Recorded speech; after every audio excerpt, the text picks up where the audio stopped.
Hunted school, staff room, GSM public school. Nainital का एक बहुत ही फेमस स्कूल था। वहां बहुत ही रेपुटेड घर के बच्चे पढ़ते थे। उस स्कूल का पूरे नैनीताल और आसपास वाले एरिया में बहुत नाम था। इसलिए रंजना वहां एज अ टीचर जॉब करना चाहती थी।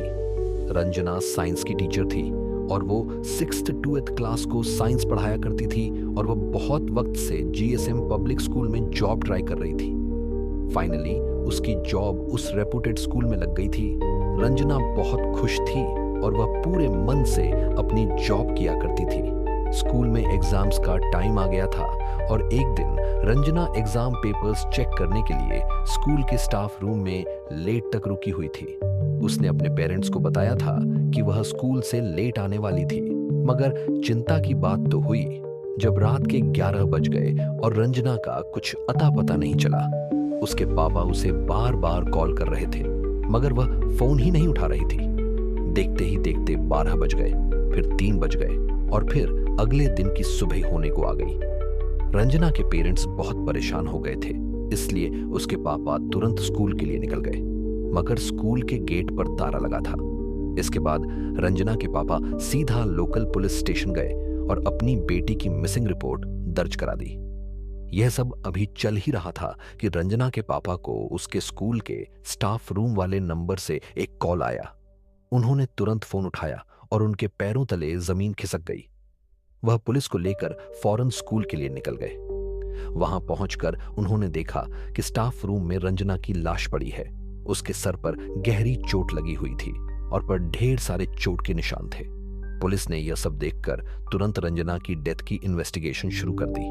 उसके शरीर के निशान सीधा इशारा कर रहे थे कि उसे किसी ने बड़ी बेरहमी से मारा है। पुलिस ने जब सीसीटीवी फुटेज चेक किया तो उन्हें उसमें कुछ नहीं मिला। शाम 8 बजे तक रंजना पेपर्स चेक करती नजर आ रही थी और उसके बाद अचानक सीसीटीवी फुटेज करप्ट हो गई थी।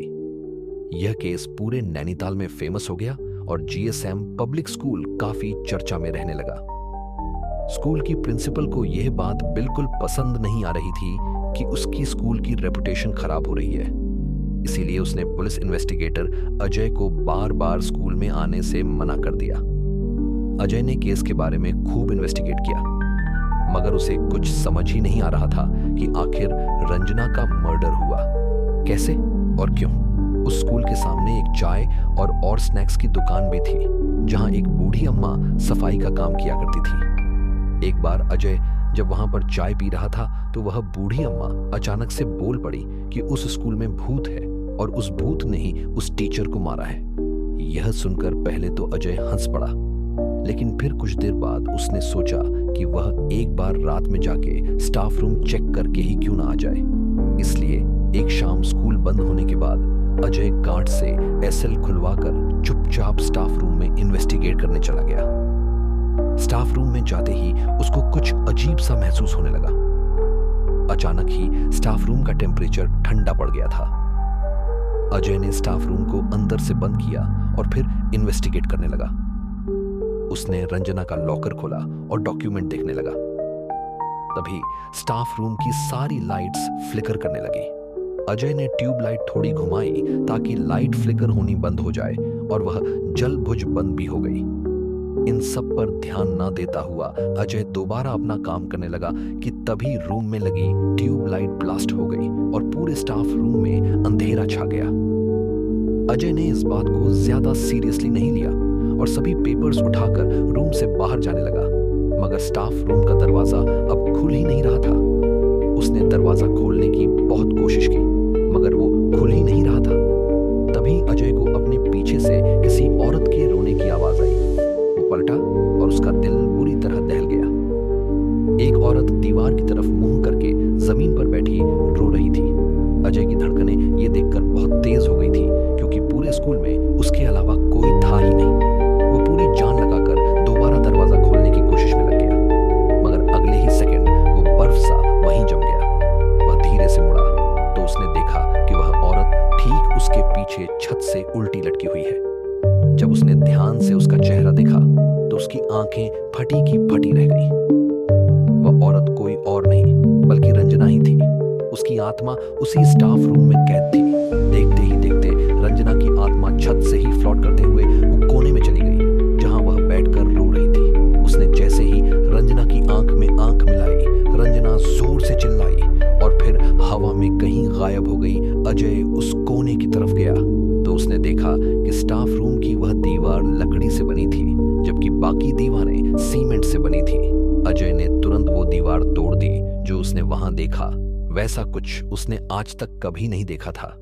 उस दीवार के अंदर इंसानी हड्डियां पड़ी थी। उन हड्डियों के ऊपर खून लगा था और पास में ही एक गुड़िया रखी थी जिसके गले पर इंसानी बाल बंधे थे। सबसे चौंका देने वाली बात तो यह थी कि उस गुड़िया के नीचे एक तस्वीर रखी थी। वह तस्वीर किसी और की नहीं बल्कि रंजना की ही थी। किसी ने रंजना को मारने के लिए और उसकी आत्मा को ट्रैप करने के लिए काला जादू किया था। अजय ने तुरंत गार्ड से पता किया कि स्टाफ रूम की लास्ट रिनोवेशन कब की गई थी, तो गार्ड ने उसे बताया कि कुछ हफ्ते पहले ही स्टाफ रूम की दीवारों पर पेंट किया गया था। अजय ने गार्ड से रिनोवेशन कराने वाले ठेकेदार का नंबर लिया और उससे पूछताछ की।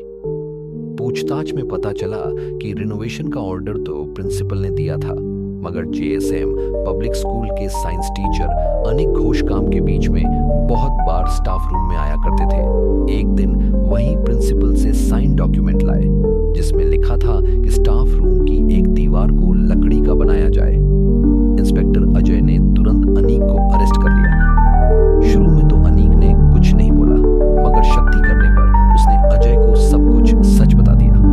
धीरे धीरे अनीक रंजना को पसंद करने लगा था, मगर रंजना को उसमें कोई इंटरेस्ट नहीं था। धीरे धीरे अनीक की फीलिंग उसके सर पर चढ़ने लगी थी और वह रंजना के पीछे हाथ धोकर पड़ गया था। एक दिन जब उसने देखा कि रंजना किसी दूसरे लड़के से हंस खेलकर बात कर रही है, तो अनीक गुस्से से पागल हो गया। जिस दिन रंजना स्कूल में देर तक रुकी थी, उस दिन छुट्टी के बाद अनीक भी स्कूल में छुपा बैठा था। वह स्टाफ रूम में गया और रंजना से जबरदस्ती करने लगा। रंजना ने अपने बचाव में अनीक को धक्का मारा, मगर अनीक को बहुत तेज गुस्सा आ गया और उसने रंजना का सर टेबल के कोने पर दे मारा। रंजना की वहीं मौत हो गई। इसके बाद अनीक ने उस लकड़ी की दीवार के पीछे कुछ काला जादू करने का सामान छुपा दिया ताकि वह रंजना की आत्मा को वहीं ट्रैप कर सके और जब भी उसका मन चाहे वो उसे जाकर देख सके। अनीक की बड़ी बहन काला जादू करना जानती थी और अनीक ने उसी से यह सब करना सीखा था। अनीक के खिलाफ एक सॉलिड केस बनाया गया और कोर्ट द्वारा उसे उम्र कैद की सजा सुनाई गई। जेसम पब्लिक स्कूल के उस स्टाफ रूम को हमेशा के लिए बंद कर दिया गया, मगर आज भी कई स्टूडेंट्स और टीचर्स यह दावा करते हैं कि उस स्टाफ रूम से आज भी किसी औरत के रोने की आवाज आती है। आपको क्या लगता है, क्या रंजना की आत्मा अभी तक उस स्टाफ रूम में कैद है? आपको यह वीडियो अच्छी लगी तो हमारा चैनल खून में सब्सक्राइब करना बिल्कुल मत भूलना।